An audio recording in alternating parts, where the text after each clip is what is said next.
Oui, il faut garder une sexualité active quand on est malade, parce qu'il faut maintenir chez tous les patients qui ont des maladies qui vont devenir de plus en plus chroniques, y compris au niveau de la prostate,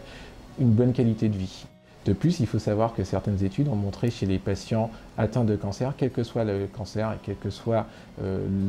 l'atteinte de ce cancer, une meilleure espérance de vie pour les patients qui avaient une sexualité active. Il existe beaucoup de traitements pour la pallier aux difficultés de sexualité dans les cancers. Le traitement il peut être au niveau psychologique, une prise en charge sexologique ou psychothérapeutique chez ces patients est importante, dès l'annonce diagnostique d'ailleurs et aussi après les traitements. Mais dans le cas spécifique du cancer de prostate, où on va avoir des atteintes directes des organes génitaux dites iatrogènes, c'est-à-dire du fait du traitement, on va avoir plusieurs solutions qui peuvent être tout simplement des médicaments, mais aussi des injections, et qui peuvent aller jusqu'à la mise en place de ce qu'on appelle une prothèse pénienne, un implant qui permettra d'obtenir des érections chez ces patients avec une sexualité qui pourra être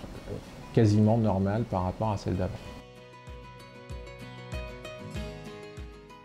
La plus importante des choses à faire à l'annonce du cancer, c'est de lui parler aux patients du bénéfice du traitement, mais aussi des effets secondaires des traitements. Et dans ces effets secondaires, il y a les atteintes de la sexualité. Quand le patient sera pris en charge, il aura déjà ces informations, mais s'il estime nécessaire d'être pris en charge, on va pouvoir dérouler toute une thérapeutique qui passera premièrement par